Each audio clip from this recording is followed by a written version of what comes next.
ಇನ್ನು Davanagere by election latest survey ಇರುತ್ತೆ. ಅಶ್ವವೇಗ ನ್ಯೂಸ್ನಲ್ಲಿ ಬೇಗ ಎಕ್ಸ್ಕ್ಲೂಸಿವ್ ಕುತೂಹಲವನ್ನು ಕೆರಳಿಸ್ತಾ ಇದೆ ದಾವಣಗೆರೆ ಉಪಾಖಾಡ. ಇನ್ನು Davanagere by election latest survey ಈಗಾಗಲೇ ಮಾಡಲಾಗಿದೆ. ಅಶ್ವವೇಗ ನ್ಯೂಸ್ನಲ್ಲಿ ಬೇಗ ಎಕ್ಸ್ಕ್ಲೂಸಿವ್ ಕುತೂಹಲವನ್ನು ಕೆರಳಿಸ್ತಾ ಇದೆ ದಾವಣಗೆರೆ ಉಪಾಖಾಡ. ಇನ್ನು ದಾವಣಗೆರೆ ಕ್ಷೇತ್ರ ಕುತೂಹಲವನ್ನು ಕೆರಳಿಸ್ತಾ ಇದೆ. ಮುಸ್ಲಿಮರ ಬಂಡಾಯದಿಂದ ಕಾವೇರ್ತಾ ಇದೆ ಉಪಸಮರ. SM ಸಮರ್ಥ್ ವರ್ಸಸ್ ಶ್ರೀನಿವಾಸ ದಾಸ ಕರಿಯಪ್ಪ ಬಿಗ್ ಫೈಟ್ ನಡೀತಾ ಇದೆ. ದಾವಣಗೆರೆ ಉಪಚುನಾವಣೆಯಲ್ಲಿ ಗೆಲ್ಲೋರು ಯಾರು, ಜಾತಿವಾರು ಲೆಕ್ಕಾಚಾರ ಮತ್ತು ಇತಿಹಾಸ ಹೇಳೋದೇನು? ಅಶ್ವವೇಗ ನ್ಯೂಸ್ನಲ್ಲಿ ದಾವಣಗೆರೆ ಕಣದ ಎಕ್ಸ್ಕ್ಲೂಸಿವ್.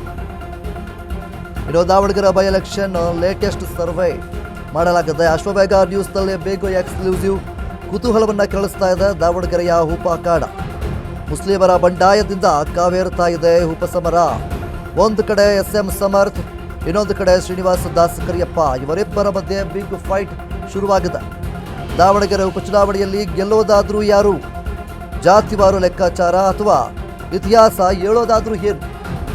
ಅಶ್ವವೇಗ ನ್ಯೂಸ್ನಲ್ಲಿ ದಾವಣಗೆರೆ ಕಣದ ಎಕ್ಸ್ಕ್ಲೂಸಿವ್.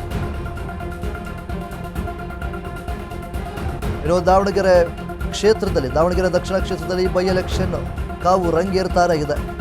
ಈ ಒಂದು ಹೊತ್ತಲ್ಲಿ ಒಂದು ಕಡೆ SM ಸಮರ್ಥ್ ಅವರು, ಇನ್ನೊಂದು ಕಡೆ ಶ್ರೀನಿವಾಸ ದಾಸ ಕರಿಯಪ್ಪನವರು, ಇಬ್ಬರ ಮಧ್ಯೆ ದೊಡ್ಡ ಮಟ್ಟದ ರೀತಿಯಲ್ಲಿ ಬಿಗ್ ಫೈಟ್ ನಡೀತಾನೆ ಇದೆ. ಮುಸ್ಲಿಮರ ಬಂಡಾಯದಿಂದ ಈ ಒಂದು ಕಾವೇರ್ತಾ ಇದೆ ಉಪಸಮರ. ಒಂದು ಕಡೆ ಜಾತಿವಾರು ಲೆಕ್ಕಾಚಾರ ಅದಾದರೆ ಇನ್ನೊಂದು ಕಡೆ ಇತಿಹಾಸ ಹೇಳೋದಾದ್ರೂ ಏನು? ಆ ದಾವಣಗೆರೆ ಉಪಚುನಾವಣೆಯಲ್ಲಿ ಗೆಲ್ಲೋದ್ಯಾರು ಅನ್ನುವಂಥದ್ದು ಕುತೂಹಲವನ್ನು ಕೆರಳಿಸ್ತಾ ಇದೆ. ಈಗಾಗಲೇ CM ಆಗಿರ್ಬೋದು, DCM ಆಗಿರ್ಬೋದು, ಎಲ್ಲರೂ ಕೂಡ ಒಂದು ಸಮರ್ಥ್ ಅವರಿಗೆ ಸಪೋರ್ಟನ್ನು ಮಾಡ್ತಾ ಇದ್ದಾರೆ, ಬೆಂಬಲವನ್ನು ನೀಡ್ತಾ ಇದ್ದಾರೆ. ಆದರೆ ಜಾತಿವಾರು ಲೆಕ್ಕಾಚಾರ ಮತ್ತು ಇನ್ನೊಂದು ಕಡೆ ಇತಿಹಾಸ ಹೇಳೋದಾದ್ರೂ ಏನು? ಇನ್ನು ಟಿಕೆಟ್ ವಿಚಾರದಲ್ಲಿ ಗೊಂದಲ ಮಾಡಿಕೊಂಡಿದ್ದಂತಹ ಕಾಂಗ್ರೆಸ್ SM ಸಮರ್ಥ್ಗೆ ಸವಾಲಾಗಲಿದೆಯಾ ದಾವಣಗೆರೆ ದಕ್ಷಿಣ ಕ್ಷೇತ್ರ ಅನ್ನುವಂತಹ ಪ್ರಶ್ನೆ ಸಹ ಇಲ್ಲಿ ಮೂಡುತ್ತೆ. ಅಹಿಂದ ಸಮುದಾಯಕ್ಕೆ ಟಿಕೆಟ್ ನೀಡಿ BJP ದಾಳವನ್ನು ಹಾಕ್ತಾ ಇದೆ. BJP ಸರಿಯಾಗಿ ವರ್ಕ್ ಮಾಡಿದ್ರೆ ಗೆದ್ದು ಬಿಗುತ್ತೆ ಅನ್ನುವಂಥ ನಿಟ್ಟಲ್ಲಿ ಪ್ರಶ್ನೆ ಮೂಡ್ತಾ ಇದೆ. BYV ಮತ್ತು ಟೀಮ್ ದಾವಣಗೆರೆಯಲ್ಲೇ ಉಳಿದುಕೊಂಡಿದ್ಯಾಕೆ? ಈ ಒಂದು ಕ್ಷೇತ್ರದಲ್ಲಿ ಮುಸ್ಲಿಂ ಮತ್ತು ಲಿಂಗಾಯತ ಮತಗಳೇ ನಿರ್ಣಾಯಕ. ಈಗಾಗಲೇ ಲಿಂಗಾಯತ ಮತ್ತು ಮತವನ್ನು ಸೆಳೆಯೋದಕ್ಕೋಸ್ಕರ BJP ತಂತ್ರವನ್ನು ರೂಪಿಸ್ತಾ ಇದೆ. ಇನ್ನೊಂದು ಕಡೆ ಲಿಂಗಾಯತ ಮತವನ್ನು ಸೆಳೆಯೋದಕ್ಕೆ ಇಡೀ ರಾತ್ರಿ ಮೀಟಿಂಗನ್ನು ಮಾಡಿದ್ದಾರೆ. ಅಲ್ಪಸಂಖ್ಯಾತ ಅಭ್ಯರ್ಥಿಗಳ ಮನವೊಲಿಕೆಗೆ ಕಾಂಗ್ರೆಸ್ ಕಸರತ್ತನ್ನು ನಡೆಸ್ತಾ ಇದೆ. ಮುಸ್ಲಿಂ ನಾಯಕರ ಭೇಟಿಯಾಗಿ ಕೈ ನಾಯಕರು ಚರ್ಚೆಯನ್ನು ಮಾಡ್ತಾ ಇದ್ದಾರೆ. ದಾವಣಗೆರೆ ಉಪಚುನಾವಣೆಯಲ್ಲಿ ಗೆಲ್ಲೋದಾದ್ರೂ ಯಾರು? ಅಶ್ವವೇಗ ನ್ಯೂಸ್ನಲ್ಲಿ ದಾವಣಗೆರೆ ಕಣದ ಎಕ್ಸ್ಕ್ಲೂಸಿವ್. ಇನ್ನು ದಾವಣಗೆರೆ ಕ್ಷೇತ್ರದಲ್ಲಿ ಒಂದು ಕಡೆ ಸಮರ್ಥ್ ಅವರು, ಇನ್ನೊಂದು ಕಡೆ ಶ್ರೀನಿವಾಸ ದಾಸ ಕರಿಯಪ್ಪ ಅವರು, ಇಬ್ಬರ ನಡುವೆ ಬಿಗ್ ಫೈಟ್ ಈಗಾಗಲೇ ಶುರುವಾಗಿದೆ. ಸಮರ್ಥ್ ಅವರ ಪರವಾಗಿ ಈಗಾಗಲೇ ಸಾಕಷ್ಟು ತಂತ್ರಗಾರಿಕೆಗಳನ್ನು ಕೂಡ ಮಾಡ್ತಾ ಇದ್ದಾರೆ ಈ ಒಂದು ಬೈ ಎಲೆಕ್ಷನ್ನಲ್ಲಿ ಗೆಲ್ಲೋದಕ್ಕೆ. ಮುಖ್ಯವಾಗಿ ದಾವಣಗೆರೆ ದಕ್ಷಿಣ ಕ್ಷೇತ್ರದಲ್ಲಿ ಏನು ಮತ ನಿರ್ಣಾಯಕರು, ಮುಖ್ಯವಾಗಿ ಲಿಂಗಾಯತರು ಮತ್ತು ಮುಸ್ಲಿಮರು, ಮುಸ್ಲಿಂ ಮತ್ತು ಲಿಂಗಾಯತ ಮತಗಳೇ ನಿರ್ಣಾಯಕರು ಅನ್ನುವಂಥ ನಿಟ್ಟಲ್ಲಿ ಏನೆಲ್ಲ ಕೇಳಿ ಬರ್ತಾ ಇದೆ. ಈಗಾಗಲೇ ಏನು ಲಿಂಗಾಯತ ಮತಗಳನ್ನು ಪಡೆಯೋದಕ್ಕೋಸ್ಕರ BJP ಸಾಕಷ್ಟು ತಂತ್ರಗಾರಿಕೆಯೊಂದನ್ನು ಮಾಡ್ತಾ ಇದೆ. ಸೊ ಹೀಗಿರಬೇಕಾದ್ರೆ ಮುಸ್ಲಿಂ ಮತದಾರರು ಸಹಿತ ಈ ಒಂದು ಕ್ಷೇತ್ರದಲ್ಲಿ ಮುಸ್ಲಿಂ ಏನು ಬಂಡಾಯದಿದ್ದಾರೆ, ಇದರಿಂದ ಕಾಂಗ್ರೆಸ್ಗೆ ದೊಡ್ಡ ಮಟ್ಟದ ರೀತಿಯಲ್ಲಿ ಹೊಡೆತ ಬೀಳುವಂತಹ ಸಾಧ್ಯತೆ ಇದೆ. ಇದರಿಂದ ಕಾಂಗ್ರೆಸ್ ಸ್ವಲ್ಪ ಮಟ್ಟಿಗೆ ಅಲ್ಪ ಮಟ್ಟಿಗೆ ಏನು ಆತಂಕಕ್ಕೆ ಒಳಗಾಗ್ತಾ ಇದೆ. ಯಾಕೆಂತಂದರೆ ಸಮರ್ಥ್ ಅವರಿಗೆ ದೊಡ್ಡ ಮಟ್ಟದ ರೀತಿಯಲ್ಲಿ ಸಪೋರ್ಟ್ ಇದ್ರೂ ಸಹಿತ ಇಲ್ಲಿ ಮುಸ್ಲಿಮರು ಬಂಡಾಯ ಇದ್ರುವ ಒಂದು ಕಾರಣದಿಂದಾಗಿ ಅದು ಹೊಡೆತ ಬೀಳುವಂತಹ ಎಲ್ಲ ಸಾಧ್ಯತೆಗಳು ಕೂಡ ಇದೆ. ಯಾಕೆಂದರೆ ದಾವಣಗೆರೆ ದಕ್ಷಿಣ ಕ್ಷೇತ್ರದಲ್ಲಿ ಮುಸ್ಲಿಂ ಮತ್ತು ಲಿಂಗಾಯತ ಮತಗಳೇ ನಿರ್ಣಾಯಕ ಅನ್ನುವಂಥದ್ದು ನಾವೀಗಾಗಲೇ ಕೇಳ್ಪಡ್ತಾ ಇದ್ದೀವಿ. ಒಂದು ಕಡೆ ಲಿಂಗಾಯತ ಮತಗಳು BJPಗೆ ಹೋಗುವಂತಹ ಎಲ್ಲ ಸಾಧ್ಯತೆಗಳು ಕೂಡ ಇದೆ. ಸೊ ಈಗಾಗಲೇ BJP ಅವರು ಸಾಕಷ್ಟು ತಂತ್ರವನ್ನು ಹೂಡ್ತಾ ಇದ್ದಾರೆ ಲಿಂಗಾಯತ ಮತಗಳನ್ನ ಪಡೆಯೋದಕ್ಕೆ. ಇನ್ನು ಅಶ್ವವೇಗ ನ್ಯೂಸ್ನಲ್ಲಿ ದಾವಣಗೆರೆ ಬೈ ಎಲೆಕ್ಷನ್ ಲೇಟೆಸ್ಟ್ ಸರ್ವೆಯನ್ನು ಹೇಳ್ತಾ ಇದ್ದೀವಿ. ಲಿಂಗಾಯತ ಮತಗಳು ಅರ್ಧದಷ್ಟು ಬಂದರೆ BJPಗೆ ಪ್ಲಸ್ ಆಗುತ್ತೆ.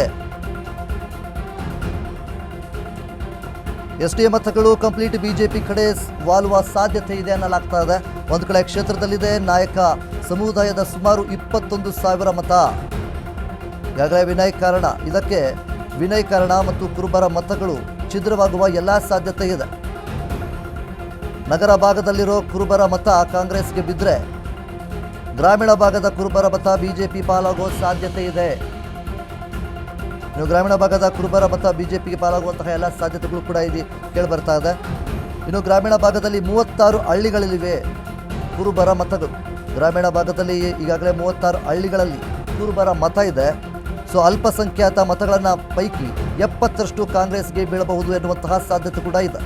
ಉಳಿದಿರುವಂತಹ 30% ಮತ ಬಂಡಾಯ ಅಭ್ಯರ್ಥಿಗೆ ಬೀಳುವ ಸಾಧ್ಯತೆ. ಇಲ್ಲಿ ಏನು ಅಲ್ಪಸಂಖ್ಯಾತರ ಮತಗಳು ಏನಿದ್ದಾರೆ, ಈ ಒಂದು ಮತಗಳ ಪೈಕಿ 70% ಅಂದರೆ 70% ಕಾಂಗ್ರೆಸ್ಗೆ ಆ ಒಂದು ಮತಗಳು ಬೀಳಬಹುದು. ಇನ್ನೂ 30% ನಾವು ನೋಡೋದಾದರೆ ಬಂಡಾಯ ಅಭ್ಯರ್ಥಿಗಳು ಯಾರು ಇದ್ದಾರೆ ಮುಸ್ಲಿಮರು, ಅವರಿಗೆ ಬೀಳುವಂತಹ ಎಲ್ಲ ಸಾಧ್ಯತೆಗಳು ಕೂಡ ನಾವು ನೋಡ್ತಾ ಇದ್ದೀವಿ. ಒಬ್ಬ ಅಭ್ಯರ್ಥಿ 500 ಮತ ಪಡೆದರೂ 10,000 ಮತ ಡಮಾರ್ ಆಗುತ್ತೆ. ಒಳ ಮೀಸಲಾತಿ ಸಂಘರ್ಷದ ಕಾರಣ SC ಮತ ವಿಭಜನೆ ಆಗುವಂತಹ ಸಾಧ್ಯತೆ ಇದೆ. SC ಮತಗಳಲ್ಲಿ ಈಗಾಗಲೇ 60 ಮತ್ತು 40 ಈಗಾಗಲೇ ಈ ರೀತಿಯಾಗಿ ಡಿವೈಡ್ ಆಗುವಂತಹ ಎಲ್ಲ ಸಾಧ್ಯತೆಗಳು ಕೂಡ ಇದೆ. ಇನ್ನು ಕ್ಷೇತ್ರದಲ್ಲಿ ಏನು ನಾಯಕ ಸಮುದಾಯದ ಸುಮಾರು 21,000 ಮತಗಳಿವೆ. ನಗರ ಭಾಗದಲ್ಲಿರುವಂತಹ ಕುರುಬರು ಮತ ಕಾಂಗ್ರೆಸ್ಗೆ ಬಿದ್ದರೆ, ಇನ್ನು ಹಳ್ಳಿ ಭಾಗದಲ್ಲಿ ಅಂದರೆ ಗ್ರಾಮೀಣ ಭಾಗದಲ್ಲಿ 36 ಹಳ್ಳಿಗಳಿವೆ. ಕುರುಬರ ಮತ ಅಲ್ಲಿರುವಂತಹ ಉಳಿದ 30% ಮತ ಬಂಡಾಯ ಅಭ್ಯರ್ಥಿಗೆ ಬೀಳುವಂತಹ ಸಾಧ್ಯತೆ ಇದೆ. ಸೊ ಈಗಾಗಲೇ ಒಳ ಮೀಸಲಾತಿ ಸಂಘರ್ಷದ ಕಾರಣ SC ಮತ ವಿಭಜನೆ ಆಗುವಂತಹ ಎಲ್ಲ ಸಾಧ್ಯತೆಗಳು ಕೂಡ ಇದೆ. ಒಂದು ಕಡೆ ಕಾಂಗ್ರೆಸ್ಸು, ಇನ್ನೊಂದು ಕಡೆ ಬಿಜೆಪಿ, ಇವೆರಡರ ನಡುವೆ ಬಂಡಾಯ ಎದ್ದಿರುವಂತಹ ಮುಸ್ಲಿಂ ಸಮುದಾಯದವರು. ಇದು ಸಾಕಷ್ಟು ಕುತೂಹಲವನ್ನು ಮೂಡಿಸ್ತಾ ಇದೆ.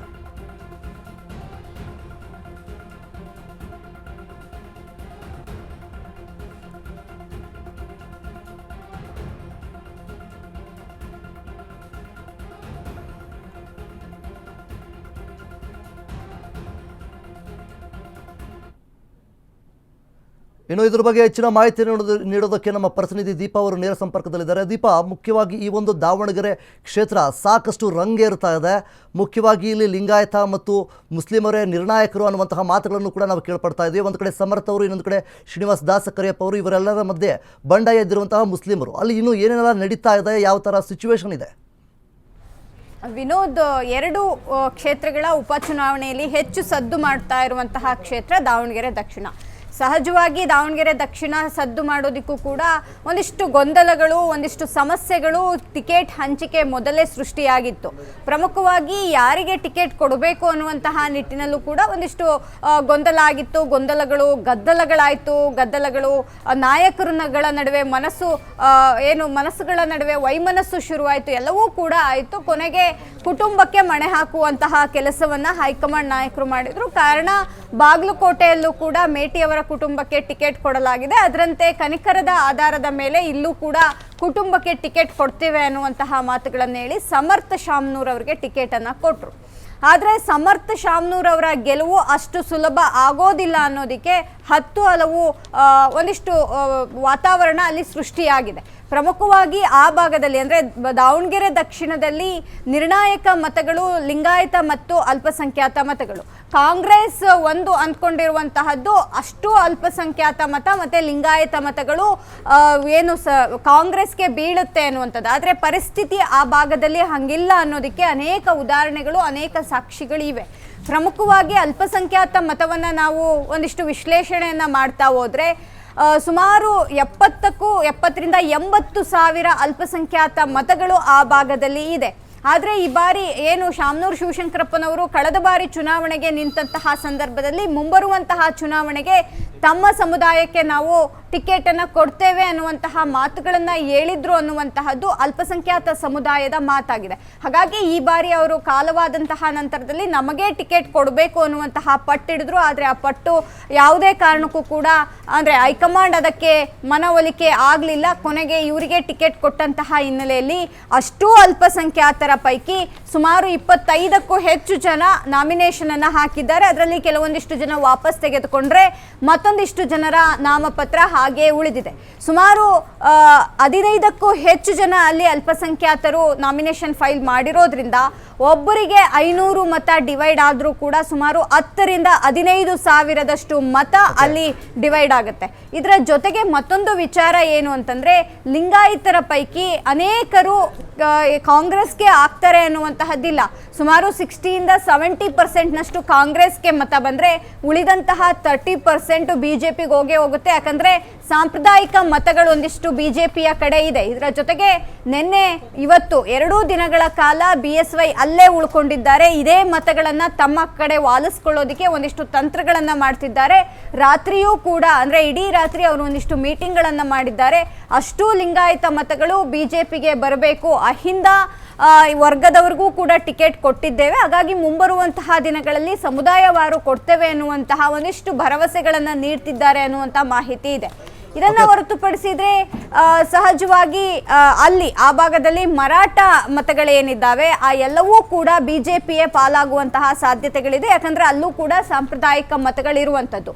ಇನ್ನು ST ಅಂತೂ ಕಂಪ್ಲೀಟ್ಲಿ ಬಿಜೆಪಿ ಪಾಲಾಗುತ್ತೆ, ಅದರಲ್ಲಿ ಯಾವುದೇ ಅನುಮಾನ ಇಲ್ಲ. ಯಾಕಂದ್ರೆ ಕ್ಯಾಂಡಿಡೇಟ್ ಇರೋದೇ ST ಸಮುದಾಯದ ಕ್ಯಾಂಡಿಡೇಟ್ ಆಗಿರ್ತಾರೆ. ಇನ್ನು SC ಮತಗಳ ವಿಚಾರವಾಗಿಯೂ ಕೂಡ ಒಂದಿಷ್ಟು ಡಿವೈಡ್ ಆಗುವಂತಹ ಸಾಧ್ಯತೆಗಳು ಹೆಚ್ಚು. ಯಾಕಂದ್ರೆ ಒಂದು ಒಳ ಮೀಸಲಾತಿಯ ಹೊಡೆತ ದೊಡ್ಡ ಮಟ್ಟದಲ್ಲಿ ಇದೆ. ಆ ಭಾಗದಲ್ಲಿರುವಂತಹ ಅನೇಕ ಯುವಕರು ಒಳ ಮೀಸಲಾತಿಗೆ ಕಾಯ್ತಾ ಇದ್ರು. ಅಂದ್ರೆ ಒಂದಿಷ್ಟು ಜನರಿಗೆ ಕೆಲಸ ಆಗತ್ತೆ ಅನ್ನುವಂಥ ನಿಟ್ಟಿನಲ್ಲಿ ಸರ್ಕಾರ ಅದು ಯಾವುದನ್ನು ಕೂಡ ಮಾಡಲಿಲ್ಲ.